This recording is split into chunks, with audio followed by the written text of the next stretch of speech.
नमस्कार, आदाब, सत श्री अकाल, जय हिंद दोस्तों। आपका स्वागत है अफसल इंस्टीट्यूट में। मैं लेके आया हूँ फिजिक्स का लेक्चर आज। और जो हम पढ़ाएंगे centre of mass and collision दोस्तों।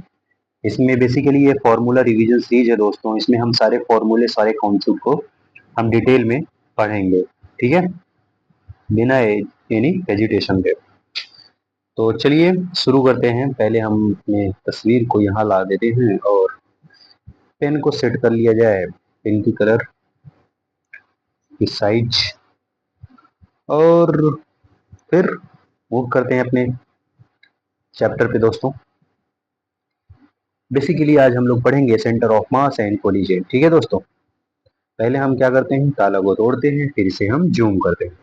ये हमारा काम, ठीक है। जादू से ताला को तोड़ेंगे और हमसे जूम करें। चलिए शुरू करते हैं centre of mass and collision. तो सेंटर ऑफ मास में दोस्तों पहला क्वेश्चन उठता है, क्या होता है सेंटर ऑफ मास? आप इसे कैसे डिफाइन करते हैं? बेसिकली आइए देखते हैं। A body A body point at which entire mass of the system is supposed to be concentrated। दोस्तों एक बॉडी की जहाँ पे पूरी उसका मास एक जगह पे रहे आके, मतलब उसका जो पूरी बॉडी का भार जो है एक जगह लाई करे, वहां से वो जो होता है उसे सेंटर ऑफ मास बोलते हैं, ठीक है। जैसे मान लीजिए एक पेंसिल है, ये पेंसिल है। अब इसे अगर मैं उठाने की कोशिश करूं, अगर मैं इसे उठाने की कोशिश करूं तो इसका बेसिकली इसका बैलेंस पॉइंट कहाँ होगा? जो बैलेंस पॉइंट होता है उसी को हम बोलते हैं सेंटर ऑफ मास, ठीक है। जैसे इस बैलेंस पॉइंट को देखेंगे तो इसका बैलेंस पॉइंट कहाँ होगा? जैसे इसका बैलेंस पॉइंट आप देख पा रहे होगे, इसके बीच में है कि नहीं? थोड़ा सा और इधर करेंगे तो ये गिरने गिरने की कोशिश पे आ जाएगा। थोड़ा सा और टच करेंगे तो वो गिर जाएगा। बेसिकली ये यहाँ पे रहेगा तो वो बैलेंस पॉइंट एग्जैक्टली रहेगा। एक मिनट दोस्तों, ये भी मेरा टेस्ट ले रहा है। खैर कोई बात नहीं, मैं फेल नहीं होऊंगा, इसको मैं बैलेंस करके ही रहूंगा। हाँ दोस्तों देखते हैं, बैलेंस कर लिया। तो ये जो पॉइंट है, ये पॉइंट जो है, ये पॉइंट मान लीजिए सेंटर ऑफ मास है। इसकी पूरे पेन की बॉडी जो है यहाँ पे लाई कर रही है, पूरी बॉडी के मास जो कर रहे हैं, ठीक है। समझ गए? आई होप आपको समझ में आ रहा हो। जैसे आपकी बॉडी है, आपको बॉडी को कब किस जगह से पकड़ के बैलेंसली, मतलब कहाँ पे उसे पकड़ के उठाया जा सकता है। जैसे अगर आपका सर पकड़ के उठाए तो आप तो बहुत बुरा लगेगा। लेकिन अगर आपके हाथ पकड़ के उठाएं तब भी बहुत बुरा लगेगा। लेकिन आपके ऐसे पेट पे अगर रख के, दोनों तरफ यहाँ पेट पे रख के आपको फिर उठाए, तो आपका वहां पे बॉडी जो है, आपकी बॉडी सेंटर ऑफ मास जो है वहां पे लाई करेगा, तो जिससे आसानी होगा उठाने की। समझ रहे? ऐसे कोई वेट लिफ्टिंग भी वाला भी होता है, तो उसे कहाँ पे लगा के उठाया जाता है? सेंटर ऑफ मास पे ही बेसिकली उठाया जाता है दोस्तों, ठीक है। सेंटर ऑफ मास का ही खेला है हर जगह, ठीक है दोस्तों। चलिए आगे बात करते हैं। Centre of mass does not depends upon the fame but depends upon the position of the famous. क्या बोल रहा है दोस्तों? क्या बोल रहा है बेसिकली? आइए देख लेते हैं क्या बोल रहा है।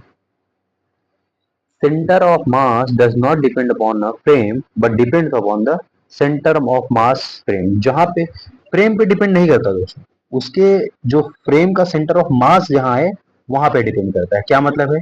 जैसे उसका आकार पे डिपेंड नहीं करता, कुछ भी हो सकता है, गोला चिपटा कैसे भी हो, तो वो किसी भी तरीके से हो सकता है, लेकिन उसका सेंटर ऑफ मास कहाँ लाई करेगा वो डिपेंड करता है। जैसे ये बुक है, ये नोट्स है, इसका सेंटर ऑफ मास कहाँ लाई करेगा? ये समझ देख रहे हैं, यहाँ पे लाई कर रहा है सेंटर ऑफ मास। और थोड़ा सा इधर उधर करेंगे तो गिर जाएगा। समझ रहे हैं? समझ रहे हैं कि नहीं? तो ये इसका सेंटर ऑफ मास है। अब गोला भी हो सकता है, ये पिन जो है चिपटा है, तो इसका सेंटर ऑफ मास बेसिकली मैंने आपको दिखाया, इसका सेंटर ऑफ मास यहाँ लाई कर रहा है। तो वो किसी भी आकार का हो सकता है, ठीक है। अब मेरे पास एक वाटर बॉटल है, इसका भी सेंटर ऑफ मास कहीं ना कहीं लाई करेगा। अब ये मैं इसको दिखा नहीं सकता, मेरे एक उंगली से नहीं आएगा, मेरे एक हाथ से आ जाएगा। इसका सेंटर ऑफ मास बेसिकली यहाँ है। अगर यहाँ पे लाऊंगा तो ये गिर जाएगा, यहाँ पे लाऊंगा तो ये गिर जाएगा, ठीक है। समझ गए? सेंटर ऑफ में लाई आउटसाइड ऑफ बॉडी। हाँ दोस्तों ये बहुत इंपॉर्टेंट है। ये क्या है? बहुत इंपॉर्टेंट है।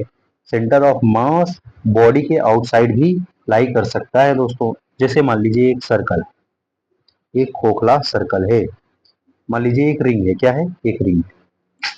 बेसिकली मैं रिंग तो पहना हूँ लेकिन दिखा नहीं सकता क्योंकि अभी मैं इसके ऊपर कवर लगा दिया।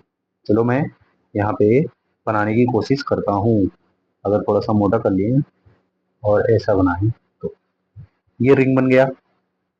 ठीक है, अब इसका जो सेंटर ऑफ मास है कहाँ लाई करेगा, इसका सेंटर ऑफ मास यहाँ बीच में कहीं लाई करेगा।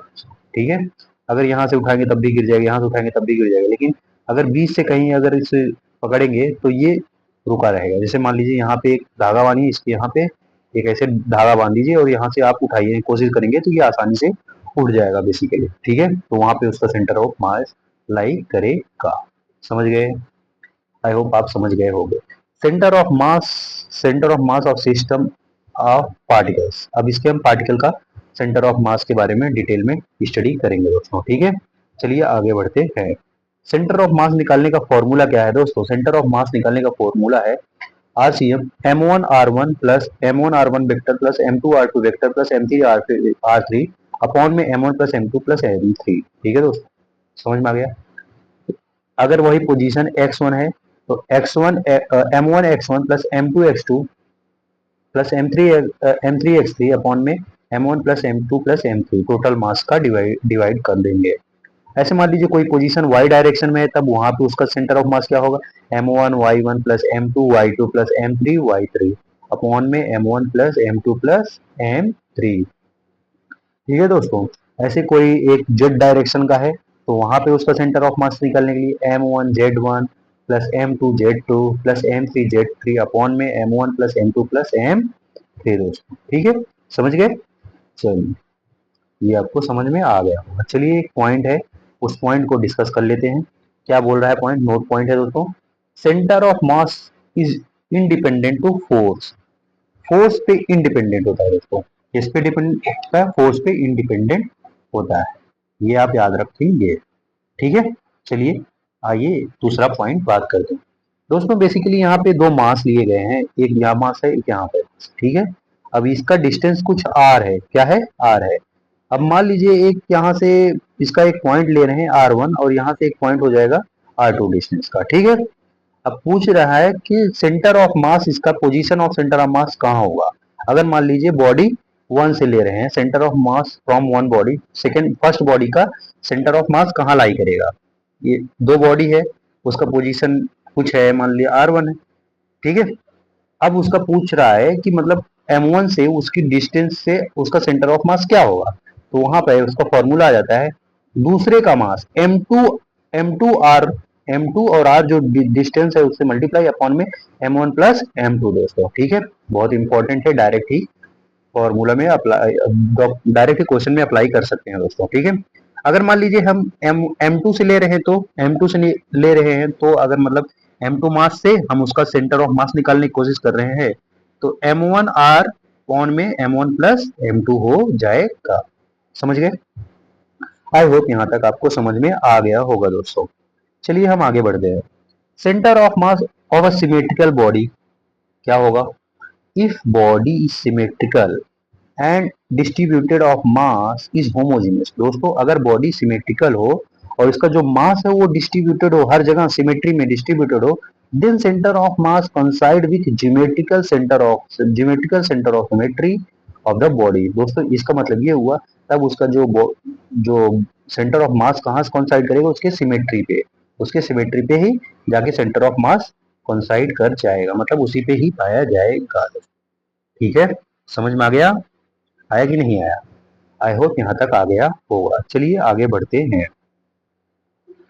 आगे बढ़ते हैं तो पहले हम इसे क्या करते हैं, इरेज कर लेते हैं दोस्तों, फिर आगे बढ़ते हैं। For lamina type 2D body जिसे बोलते हैं, लैमिना टाइप कोई भी शेप का हो उसे 2D बॉडी में होता है ना दोस्तों।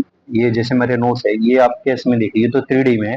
मान लो कोई ऐसे चौकोर में है, कोई सर्कल में, स्फीयर में है, तो उसका जो होगा सेंटर ऑफ मास कैसे निकालेंगे दोस्तों, आइए देखते हैं। With a uniform negligible mass, कुछ यूनिफॉर्म नेग्लिजिबल मास है, मतलब उसका मास जो है नेग्लिजिबल है लेकिन कुछ तो है। ठीक है, चलिए अगर हम RCM उसका निकाल रहे हैं, position of centre mass, R one क्या है, पोजीशन है, ए वन क्या है दोस्तों, एरिया है, एरिया वन। आर टू क्या है, पोजीशन है, और ए टू क्या है, एरिया, एरिया है, ठीक है। और आर थ्री दोस्तों अपॉन में a one plus a two plus a three, ठीक है, समझ गए। अब ऐसे वाई सी एम में अगर हम निकाल रहे हैं, मान लीजिए एक्स सी एम में, पहले हमें एक्स सी एम में निकाल रहे हैं, a one x one plus a two x two upon में a three x three upon में a one plus a two plus a three, total area का सम कर देंगे, ठीक है दोस्तों।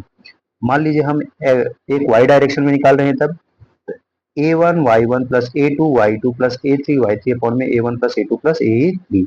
दोस्तों ऐसे जेड सी एम निकालना होगा तो a one z one plus a two z two plus a three z three upon में a one plus a two plus a three. ये आपको याद रहेगा, आई थिंक याद रहेगा। चलिए दोस्तों एक इम्पॉर्टेंट आ गया, मान लीजिए एक यहाँ पे एक ऐसा बना हुआ है, ठीक है, इसका डेंसिटी दिया हुआ है रो, डेंसिटी दिया हुआ है rho one rho two rho three, ठीक है, और इसका थिकनेस है टी, क्या है, थिकनेस है टी, टी वन इसका है, T two T three T four, ठीक है ऐसे।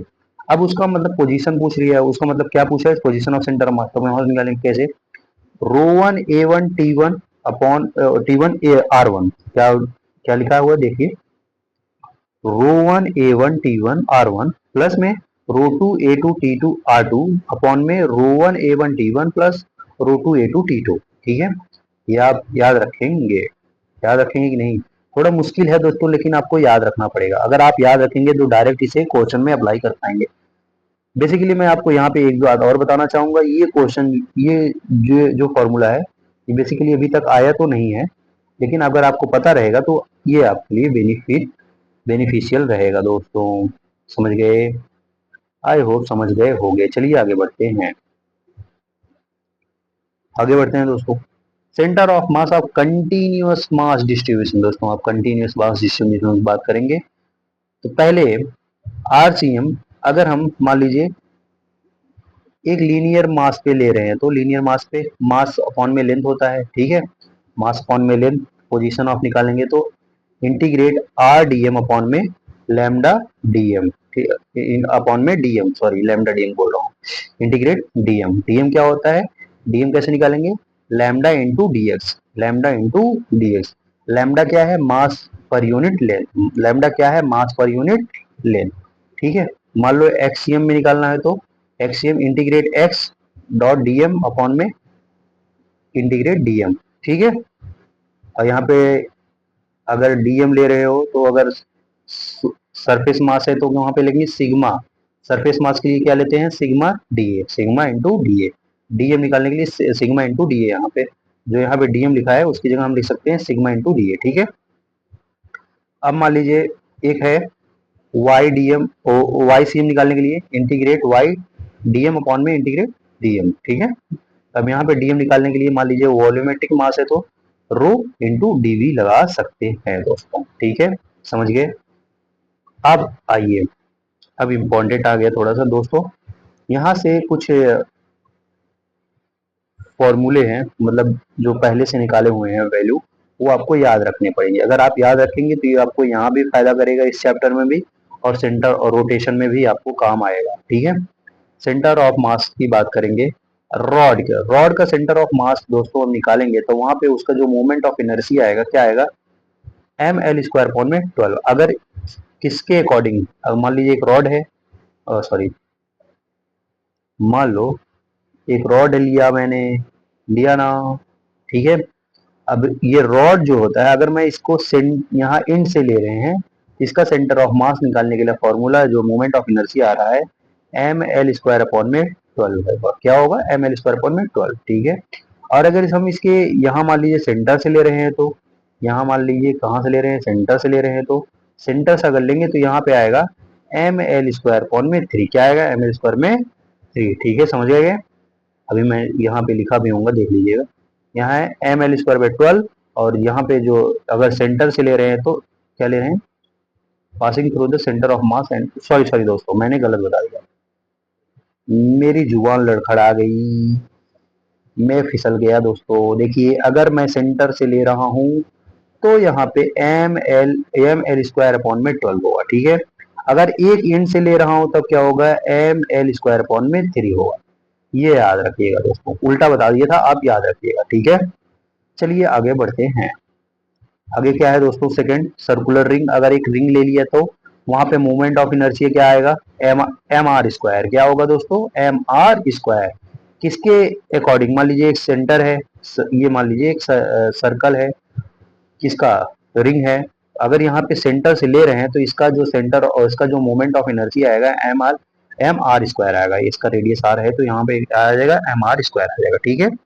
अगर मान लीजिए इसके डायमीटर के अकॉर्डिंग ले रहे हैं तो यहाँ से यहाँ तक ले रहे हैं तो, सॉरी, कहाँ से कहाँ तक, यहाँ से यहाँ तक ले रहे हैं तो ये जो है M are square by two हो जाएगा। क्या हो जाएगा, M are square by two हो जाएगा, ठीक है। अगर मैं इसे टेंजेंशियल ले रहा हूँ, यहाँ से ले रहा हूँ, टेंजेंशियल ले रहा हूँ, तब टू एम आर स्क्वायर हो जाएगा दोस्तों, ठीक है। अगर टेंजेंट अब लाई कर रहा है और प्लेन पे लाई कर रहा है तो वहां पे हो जाएगा three by two M are square, ठीक है दोस्तों, ये आपको पता रहेगा, ठीक है।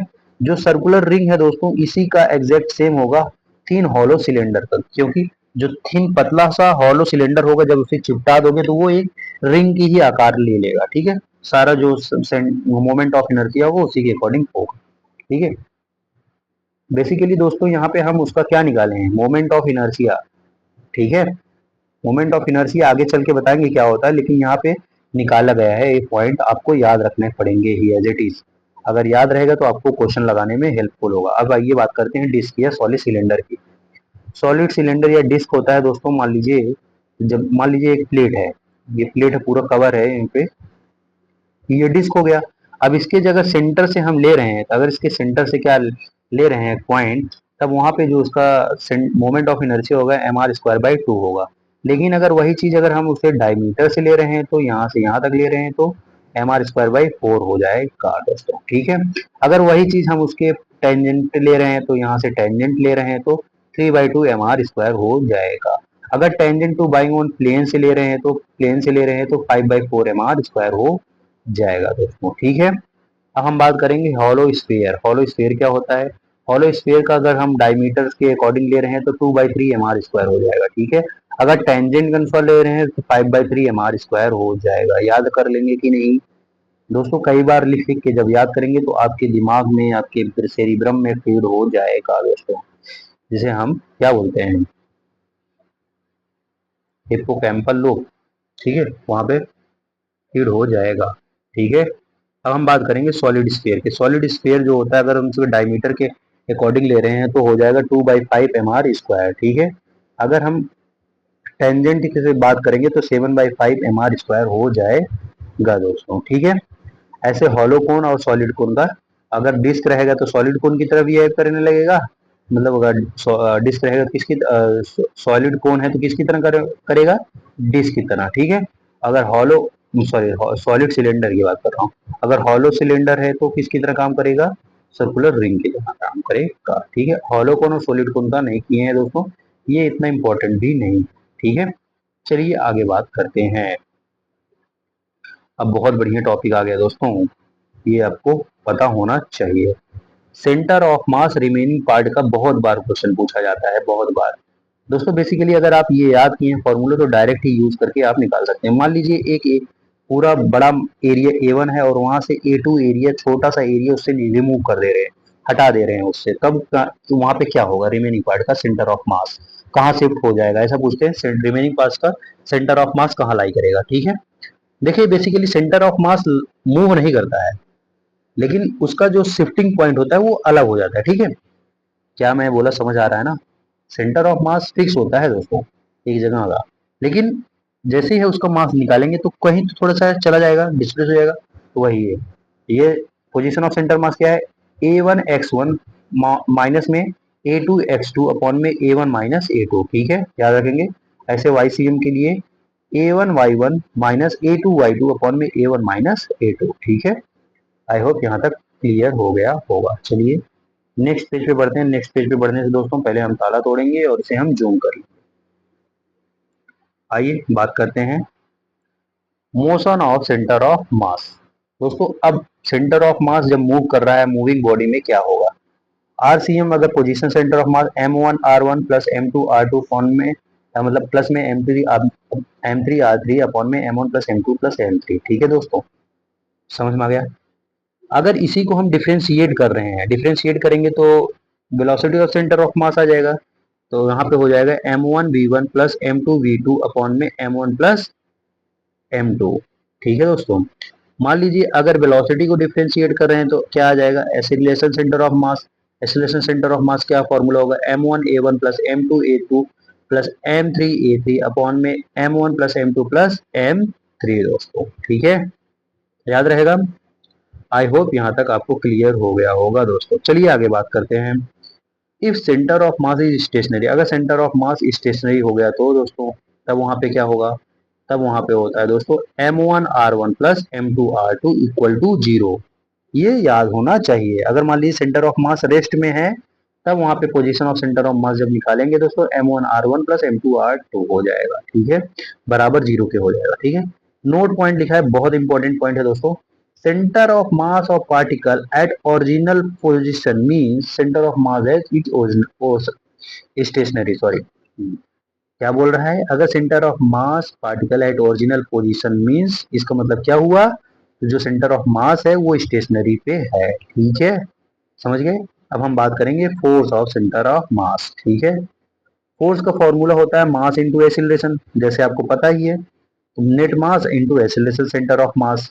एक्सीलरेशन सेंटर ऑफ मास मैंने पहले ही करा दिया है, M1A1 plus M2A2 plus M3A3 upon में M1 plus M2 plus M3 होता है कि नहीं होता है, होता है ना। आई होप समझ में आ गया होगा यहाँ पे। चलिए इंपॉर्टेंट पॉइंट लिखा है दोस्तों, उसे पढ़ लिया जाए। क्या बोल रहा है, इफ एफ नेट जीरो है, अगर एफ नेट जीरो है on system, it does not means F1 F2 F3 भी जीरो हो। दोस्तों अगर एफ नेट जीरो है तो मतलब मान लीजिए F centre of mass zero है, इसका मतलब ये नहीं कि जो F1 F2 M3 है वो भी जीरो हो। ठीक है, नेट फोर्स अगर जीरो है तो नेट एम नेट जो होगा एक्सीलरेशन सेंटर ऑफ मास भी जीरो होना चाहिए। ठीक है, एफ नेट अगर जीरो है तो acceleration centre of mass zero है, तो वेलोसिटी ऑफ सेंटर ऑफ मास क्या हो जाएगा, कांस्टेंट हो जाएगा। कांस्टेंट वेलोसिटी से वो मूव करता जाएगा, उसका जो सेंटर ऑफ मास है जैसे वो चलता रहेगा, लेकिन बॉडी का जो सेंटर ऑफ मास है वो फिक्स रहेगा। ठीक है, velocity of body of centre of मास वो फिक्स रहेगा। ठीक है, but it does not mean that V1 V2 V3 also constant. इसका मतलब ये नहीं कि जो V1 V2 V3 है वो भी कांस्टेंट रहे। ठीक है, वो अलग अलग हो सकते हैं, लेकिन वेलोसिटी ऑफ सेंटर ऑफ मास जो उसकी सेंटर ऑफ मास है वो सेम रहेगा दोस्तों। ठीक है, समझ में आ गया। यही मैं पहले बताने की कोशिश कर रहा था। Initially centre of mass is at rest, अगर इनिशियली देख के बात करें तो वो सेंटर ऑफ मास कैसे रहेगा, रेस्ट पर रहेगा। No external force act on system, कोई एक्सटर्नल फोर्स सिस्टम पे एक्ट नहीं करेगा दोस्तों। ठीक है, एफ एफ नेट जो होगा जीरो हो जाएगा, ए सेंटर ऑफ मास जीरो होगा, वेलोसिटी ऑफ सेंटर ऑफ मास कैसे रहेगा, कांस्टेंट रहेगा। मैं तो बता ही दिया हूँ। ठीक है, अगर एफ नेट जीरो हो जाएगा तो acceleration centre of mass zero हो जाएगा। एक्सीलरेशन ऑफ सेंटर ऑफ मास अगर जीरो हो जाएगा तो दोस्तों वेलोसिटी क्या हो जाता है, कांस्टेंट हो जाता है। ये तो बच्चे बच्चे को पता होता है। ठीक है, चलिए आगे बात करते हैं नोट पॉइंट की। Centre of mass is stationary, अगर सेंटर ऑफ मास स्टेशनरी है तो मैंने पहले ही बता दिया है M1 X1 plus M2 X2 equal to 0 होगा ऑलवेज। ठीक है, individual of mass can move but velocity of centre of mass is 0। जो इंडिविजुअल मास होता है वो दोस्तों मूव कर सकता है, मैंने अभी तो बताया इंडिविजुअल मास जो है वो मूव कर सकता है, लेकिन उसका जो वेलोसिटी ऑफ सेंटर मास है वो फिक्स रहेगा दोस्तों, वो कांस्टेंट रहेगा। ठीक है, ठीक है, velocity of the centre of mass does not move. ठीक है, यही तो मैं कभी से बता रहा हूँ। आई होप आपको यहाँ तक समझ में आ गया होगा। चलिए आगे बात करते हैं। अब बहुत इंपॉर्टेंट है दोस्तों, क्या है, conservation of linear momentum. Momentum का फॉर्मूला होता है m net into v net, m net into v net. ठीक है, एम इंटू वी। ठीक है, पी नेट क्या होता है, P1 plus P2 plus P3 plus में Pn तक जा सकता है।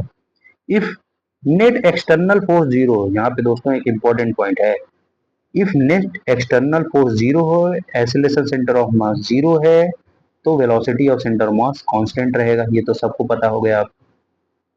इसका मतलब ये दोस्तों, इसका मतलब ये कि जो लीनियर मोमेंटम है वो भी क्या है, कांस्टेंट है। उसका मतलब ये हो गया कि जो लीनियर मोमेंटम है वो भी क्या होगा, कांस्टेंट होगा। मतलब इनिशियल मोमेंटम बराबर फाइनल मोमेंटम। इससे बहुत सारे क्वेश्चन आते हैं दोस्तों, बहुत ही ज्यादा क्वेश्चन आते हैं, ये याद रखिएगा। m1v1 बराबर m2v2। समझ में आ गया। इसमें कुछ बताने वाला और बच्चा भी नहीं है। चलिए आगे बात करते हैं। बम फटा देते हैं। अब हम क्या फटाते हैं, बम। अब चलिए बम दागते हैं। कहाँ दागते हैं, दुश्मन देश पे दागते हैं दोस्तों। जो हमें ताक लगा के देखे हैं मारने के लिए, अब उसी के ऊपर दागते हैं। उनको नहीं पता है हम लोग ऐसा बम लगाए बनाए हैं कि एक मास है बड़ा सा, और दगेगा ना तो कईयों में दगेगा दोस्तों, कईयों में फट जाएगा। M1 M2 M3 कईयों मास, और वो भी जाके दग जाएगा, धड़ाक धड़ाक धड़ाक धड़ाक धड़ाक धड़ाक। समझ गए।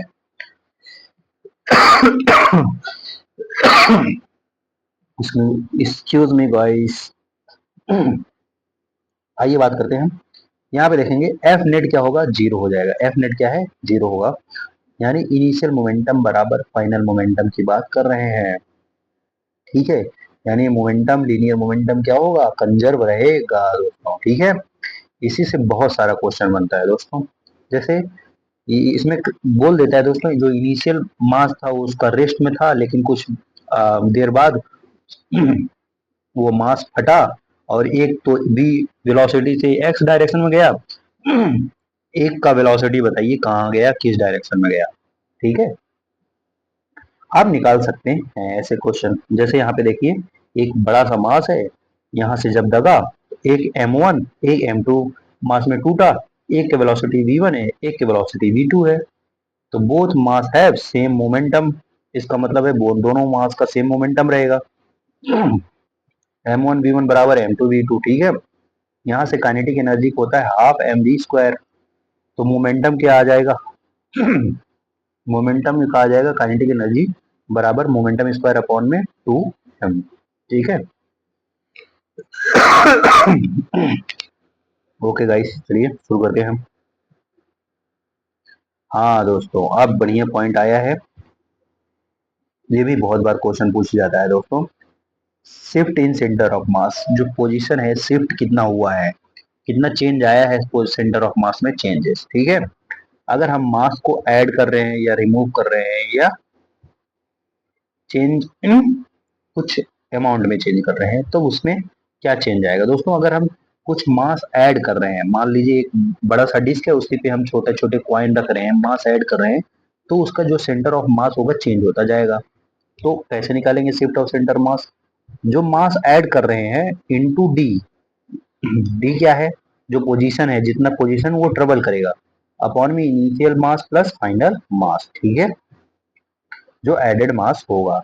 ऐसे दोस्तों रिमूव वाले का minus mass remove into D, upon में मास इनिशियल माइनस में मास रिमूवल वाला। ठीक है। यहाँ पे जो माइनस लगा क्यों रहे हैं, माइनस मतलब दोस्तों वो डिनोट कर रहा है कि वो मास रिमूव हो रहा है। ठीक है, एक बहुत इंपॉर्टेंट क्वेश्चन आता है दोस्तों, बुलेट वाला। नंबर ऑफ बुलेट निकालिए। फोर्स बराबर होता है यहाँ से मोमेंट अपॉन टाइम हो जाता है। मोमेंटम को लिख सकते हैं, लीनियर मोमेंटम को m इंटू वी, जितना होता है n into T. n by T क्या होता है, नंबर ऑफ बुलेट फायर पर सेकेंड दिया दिया रहेगा कभी कभी क्वेश्चन में, कभी कभी ये क्वेश्चन में पूछ लेता है कि नंबर ऑफ फायर बुलेट पर सेकेंड कितना होगा, आप निकालिए, या पर यूनिट टाइम में कितना होगा। फोर्स अपॉन में मोमेंटम कर देंगे तो आ जाएगा। ये कैसे आया, जब फोर्स को यहाँ लाएंगे और मोमेंटम यहाँ n बाई टी हो जाएगा, तो फोर्स अपॉन में मोमेंटम कर देंगे तो आ जाएगा दोस्तों। समझ में आ गया।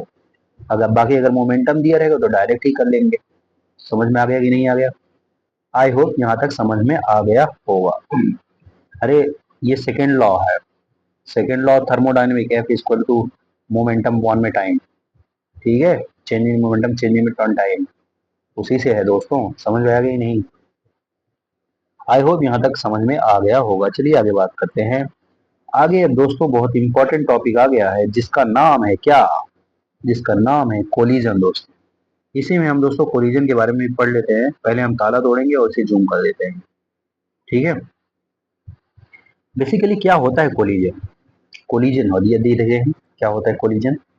When one body changes its momentum due to the other body is called collision। दोस्तों एक बॉडी उस दूसरे बॉडी की वजह से अपना मोमेंटम चेंज कर ले, वही होता है कोलिजन। जैसे मान लीजिए ये मेरा हाथ अभी रुका हुआ है, लेकिन ये हाथ चल रहा है, कुछ आ रहा है ऐसे मारा, फिर ये भी ध्यान से देखिए, ये रुका हुआ है, लेकिन ये हाथ आ रहा है, कुछ वेलोसिटी से आ रहा है, ऐसे मारा। अब ये जो मास इसका है और इसका जो वेलोसिटी है, अब इस पे ट्रांसफर हो जाएगा, इसका ट्रांसफर हो जाएगा और ये रुक जाएगा दोस्तों। ठीक है, ये जो मुझे जो हो रहा है, थोड़ी देर ध्यान से देखेंगे, जब जो हो रहा है कोलिजन, यहाँ पे देखेंगे थोड़ा कोलिजन जब होगा तब ये जब मूव करने लगेगा, ये होता है थोड़ा सा टाइम के लिए, वही होता है कोलिजन। ठीक है दोस्तों, अब ये कैसे कितने तरह का होता है कोलिजन, आइए डिस्कस कर रहे हैं। कोलिजन दोस्तों बेसिकली दो तरह का होता है, एक होता है इलास्टिक कोलिजन, एक होता है इन इलास्टिक कोलिजन। ठीक है, इलास्टिक कोलिजन में दोस्तों काइनेटिक एनर्जी बराबर होता है काइनेटिक एनर्जी इनिशियल बराबर काइनेटिक एनर्जी फाइनल। ठीक है, समझ गए? इलास्टिक कोलिजन में काइनेटिक एनर्जी इनिशियल बराबर काइनेटिक एनर्जी फाइनल होता है। ठीक है, लेकिन इन इलास्टिक कोलिजन में दोस्तों यहाँ पे काइनेटिक एनर्जी इनिशियल जो होगा ज्यादा होगा काइनेटिक एनर्जी फाइनल से। ऐसा क्यों, आगे हम डिस्कस कर रहे होंगे, लेकिन यहाँ पे अभी आप जान लीजिए। अब नोट पॉइंट क्या है? Any kind of collision there is no force. कोई भी तरह का कोलिजन हो दोस्तों, वहां पे कोई फोर्स नहीं लगेगा। अगर कोई फोर्स नहीं है तो वहां पे क्या हो जाएगा, मोमेंटम क्या हो जाएगा, कंजर, जो m1v1 बराबर m2v2 हो जाएगा। ठीक है, लीनियर मोमेंटम क्या हो जाएगा, कंजर हो जाएगा। ठीक है दोस्तों, आई होप यहाँ तक समझ में आ गया होगा। चलिए बढ़ते हैं आगे, आगे बढ़ते हैं। आगे पॉइंट है दोस्तों, नोट पॉइंट क्या बोलता है? Both elastic and elastic collision momentum remain constant. ये तो मैंने पहले बता दिया। ठीक है, इलास्टिक कोलिजन की बात करते हैं, जिसे हम बोलते हैं हेड ऑन कोलिजन। क्या बोलते हैं? हेड ऑन कोलिजन भी इलास्टिक कोलिजन भी बोलते हैं दोस्तों। अब इस केस में अगर हम वेलोसिटी निकालें तब क्या होगा? वेलोसिटी अगर मान लो कोई बॉल है, वहां की उसकी v1 वेलोसिटी है, ये बॉल है मान लो रेस्ट से जा रही थी, मान लो u1 से जा रही थी, क्या जा रही थी, u1 से, m1 मास था। ठीक है, अब यहाँ एक m2 मास था। ठीक है, m2 मास था। अब यहाँ पे इसकी वेलोसिटी जब टकराएगी u2 हो जाएगी, क्या हो जाएगी, u2 हो जाएगी। ठीक है, अब यहाँ पे निकालना है v1 जो है उसका क्या होगा वैल्यू, m1 माइनस m2 कर देंगे, अपॉन में m1 plus m2 into u1, plus में 2m2 अपॉन में m1 plus m2 into u। Elastic collision basically क्या होता है दोस्तों, वो चिपक जाएंगे, ऐसे जाएगा और चिपक जाएगा। अब यहाँ पे पहले इस कुछ वेलोसिटी से आ रहा था, फिर इसके बाद दोनों साथ चले जाएंगे ना, तो वहां पे v1 की वेलोसिटी निकालने का फॉर्मूला है। और ऐसे v2 का भी निकाल सकते हैं, v2 का भी ऐसे निकाल सकते हैं दोस्तों। कैसे? m2 माइनस m1 अपॉन में m1 plus m2 into u2 plus 2m1 into u1 upon में m1 प्लस m2। ठीक है दोस्तों, समझ में समझ में आया?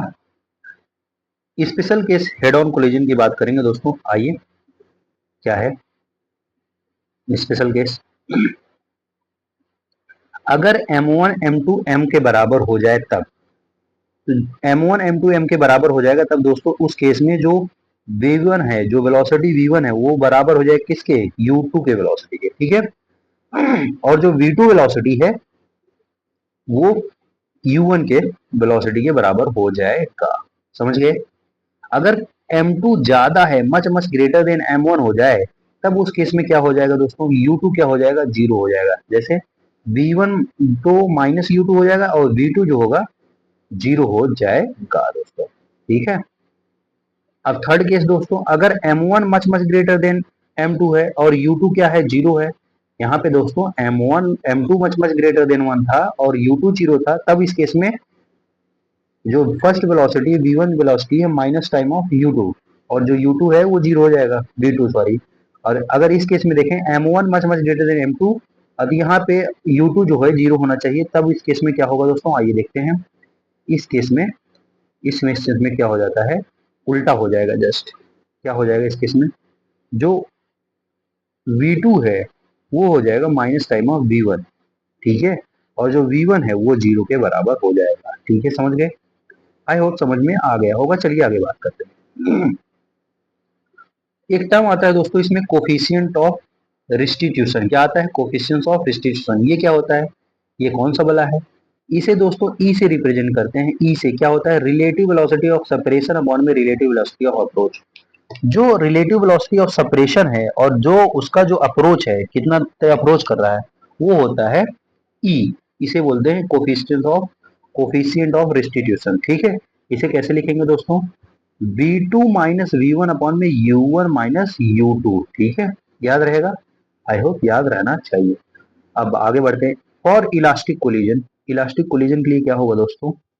इलास्टिक कोलिजन के लिए हम, बेसिकली लाइट कट गया है लेकिन हम रुकेंगे नहीं दोस्तों। और इलास्टिक कोलिजन के लिए E बराबर हो जाता है 1। क्या हो जाता है? 1, ठीक है। और फॉर इन इलास्टिक कोलिजन के लिए क्या हो जाता है? इन इलास्टिक कोलिजन के लिए ये E की वैल्यू हो जाएगी 0। इलास्टिक कोलिजन के लिए ई की वैल्यू 1 और इन इलास्टिक के लिए ई की वैल्यू हो जाएगी 0, ठीक है। v माइनस यू अपन में यू माइनस 0 कर देंगे तो यहाँ पे क्या आ जाएगा? 0 आ जाएगा, ठीक है। एक होता है दोस्तों, तीन तरह की बॉडी होती है, एक इलास्टिक कोलिजन, एक इन इलास्टिक, एक पार्शियल इलास्टिक कोलिजन होती है। पार्शियल इलास्टिक कोलिजन दोस्तों लाई करेगा बेसमेंट 1 से कम होगा, 0 से ज्यादा होगा। 1 से कम होगा, 0 से ज्यादा होगा तो वो हो जाएगा पार्शियल इलास्टिक कोलिजन, ठीक है। समझ में आ गया? आया कि नहीं समझ में? आई होप आ गया होगा, ठीक है। आइए बात करते हैं इलास्टिक कोलिजन की इन 2D में, ठीक है। इन 2D में अगर हम इलास्टिक कोलिजन की बात करें, जैसे ये मास है m1, ये मास है m2, यहाँ से इसकी वेलोसिटी v1 है, इसकी वेलोसिटी u2 है, ठीक है। जब ये टकराएंगे और एक डायरेक्शन इस तरफ जा रहा है, एक डायरेक्शन इस तरफ जा रहा है, ये मान लीजिए अल्फा, ये बीटा है। ये m1 जो होगा ये v1 से जाएगा, ये m2 है v2 से जाएगा, ठीक है। यहाँ पे मोमेंटम क्या होगा? कंजर्व रहेगा इन डायरेक्शन में, ठीक है। मोमेंटम इनिशियल बराबर मोमेंटम फाइनल, तब इस केस में क्या हो जाएगा? m1u1 प्लस m2u2 बराबर हो जाएगा m1v1 cos alpha plus m2v2 cos beta के बराबर हो जाएगा। cos बोला क्यों लिया? क्योंकि x डायरेक्शन में मोमेंटम कंजर्व करा रहे हैं दोस्तों। अगर y डायरेक्शन में कराते तो क्या होता? मोमेंटम इनिशियल बराबर मोमेंटम फाइनल। तो वहां पे देखेंगे इनिशियल मोमेंटम y डायरेक्शन में तो है ही नहीं कोई। इनिशियल मोमेंटम क्या y डायरेक्शन में है? नहीं है। तो वो बराबर मोमेंटम 0 हो जाएगा। फाइनल मोमेंटम क्या है? y डायरेक्शन में है। तो m1v1 plus m1v1 into sine alpha minus, क्योंकि माइनस क्या होगा? एक ऊपर जा रहा है, एक नीचे जा रहा है। m2v2 इंटू साइन बीटा, तो यहाँ बराबर हो जाएगा m1v1 साइन अल्फा बराबर m2v2 साइन बीटा, ठीक है। आई होप यहाँ तक समझ में आ गया होगा। चलिए आगे बढ़ते हैं। हाँ दोस्तों, अब बात करेंगे काइनेटिक एनर्जी बराबर काइनेटिक एनर्जी फाइनल। अब यहाँ पे देखेंगे अगर दोनों का मास है m1u1 m half m1u1 square plus half m2u2 square बराबर half m1v1 square plus half m2v2 square, ठीक है। ये किसके लिए है? इलास्टिक कोलिजन की बात कर रहे थे दोस्तों। अब हम बात करेंगे इन इलास्टिक कोलिजन की। इन इलास्टिक कोलिजन क्या होता है? ये होता है कोलैश मतलब चिपक जाते हैं दोस्तों, ठीक है। After collision both body stick together and move an common velocity. अब वो कॉमन वेलोसिटी से मूव करने लगेंगे। मोमेंटम रिमेन कांस्टेंट, ठीक है। ये मोमेंटम रिमेन कंजर्व रहेगा, ठीक है दोस्तों। आई होप यहाँ तक समझ में आ गया होगा। चलिए बात करते हैं। यहाँ पे दोस्तों देखेंगे काइनेटिक एनर्जी इनिशियल जो होगा ग्रेटर हो जाएगा काइनेटिक एनर्जी फाइनल के, ठीक है। अब इसका यहाँ पे kinetic energy is not conserve. अब यहाँ पे काइनेटिक एनर्जी कंजर्व नहीं रहेगा, किसमें? इन इलास्टिक कोलिजन में दोस्तों। याद रखिएगा इन इलास्टिक कोलिजन में क्या नहीं कंजर्व रहेगा? काइनेटिक एनर्जी नहीं कंजर्व रहेगा। मोमेंटम तो हर जगह कंजर्व रहेगा दोस्तों, ठीक है। जैसे यहाँ पे देखें m1 m1 मास है, उसका वेलोसिटी u1 है, m2 मास है, उसका वेलोसिटी u2 है। जब दोनों चिपक गए तो ये किस वेलोसिटी से जा रहे हैं? v से। अब इसका हम जब निकालेंगे दोस्तों m1u1 प्लस m2u2 बराबर होगा m1 plus m2 into v, ठीक है। समझ में आ गया? आई होप यहाँ तक समझ में आ गया होगा आपको। चलिए आगे बात करते हैं नेक्स्ट पेज पे। नेक्स्ट पेज पे पहुंचने से पहले दोस्तों क्या करते हैं? ताला को तोड़ते हैं और इसे हम जूम कर लेते हैं। लीजिए जूम कर लिए। आइए बात करते हैं दोस्तों। शिफ्ट इन सेंटर ऑफ मास मैंने बता ही दिया क्या होगा। Delta RCM M1 delta R1 plus M2 delta R2 upon में M1 plus M2। Delta R की जगह हम कुछ भी लगा सकते हैं, जैसे अगर ऐड हो रहा है तो ऐड लगाएंगे, अगर सब्ट्रैक्ट हो रहा है तो सब्ट्रैक्ट लगाएंगे, ठीक है। अब पुल्ली ब्लॉक सिस्टम के लिए दोस्तों, अगर पुल्ली ब्लॉक सिस्टम है, मान लो एक यहाँ से पुल्ली है और यहाँ से मास लटका दिया है, ठीक है, ठीक है, समझ गए कि नहीं। M2 मास है, M1 मास है, M2 ग्रेटर है M1 से दोस्तों, ठीक है। अब इस केस में पूछ रहा है कि एक्सीलरेशन ऑफ सेंटर ऑफ मास क्या होगा। इस केस में एक्सीलरेशन सेंटर ऑफ मास निकालने का फॉर्मूला है दोस्तों M2 माइनस M1 अपॉन में M1 प्लस M2 का होल स्क्वायर इंटू जी। क्या है, M2 माइनस M1 अपॉन में M1 प्लस M2 का होल स्क्वायर इंटू जी, ठीक है। रिपीट करिएगा बार बार तो जिससे आपको याद हो जाएगा। चलिए आगे बात करते हैं।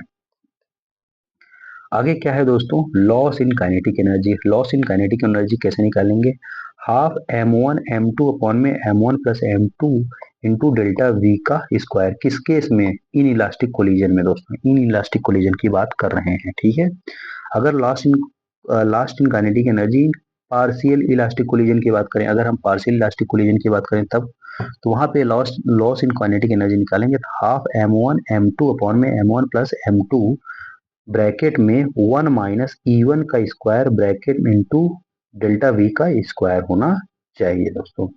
याद रहेगा, ये बहुत इंपॉर्टेंट है, याद कर लीजिएगा दोस्तों। यहाँ से एक चीज आ रहा है कि जो पोटेंशियल एनर्जी है वो कांस्टेंट है, mgh कांस्टेंट है।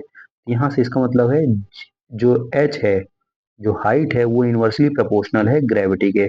जैसे जैसे हाइट बढ़ती जाएगी वहां पे ग्रेविटी का लॉस होता जाएगा, ग्रेविटी कम होती जाएगी, पोटेंशियल एनर्जी क्या हो जाएगी, ज्यादा पोटेंशियल एनर्जी कम होती जाएगी, ग्रेविटी कम होती जाएगी, ठीक है। जैसे यहाँ पे आप यहाँ पे देख पा रहे होंगे, जो हाइट ऑफ मून है हाइट ऑफ मून बराबर height of earth into earth की gravity divide by earth, moon की ग्रेविटी फील्ड, ठीक है। अब हम बात करेंगे kinetic energy transfer upon kinetic energy total की। काइनेटिक एनर्जी ट्रांसफर क्या होता है, 4n अपॉन में n प्लस वन का whole square, 4n upon n plus one का होल स्क्वायर। अब आता है kinetic energy retain upon kinetic energy total, वहां पे आएगा बराबर n minus one plus n plus one का whole square, n minus one plus n plus one का होल स्क्वायर, ठीक है। समझ गए, आई होप यहाँ तक कोई दिक्कत नहीं हुआ होगा, समझ गए। अब इसके बाद हमारा सेंटर ऑफ मास और कोलिजन का टॉपिक हुआ होता है समाप्त दोस्तों। अब यहाँ आए, आप हमसे पढ़े, ठीक है, यहाँ तक आए और आप हमसे पढ़े तो हम लास्ट में आपको क्या देते हैं दोस्तों, लास्ट में हम आपको क्या देते हैं, हम आपको तो अभी नजर नहीं आ रहे होंगे, काले काले हो जाए होंगे, कोई बात नहीं, कोई बात नहीं, अभी नजर आ जाएंगे थोड़ी देर में। आप पहले ये देखिए, हम आपको देना चाहेंगे बड़ा सा प्यारा सा थैंक यू दोस्तों, ठीक है। और एक प्यारी सी क्या देंगे, स्माइल देंगे रजवाली, ठीक है। नमस्कार दोस्तों।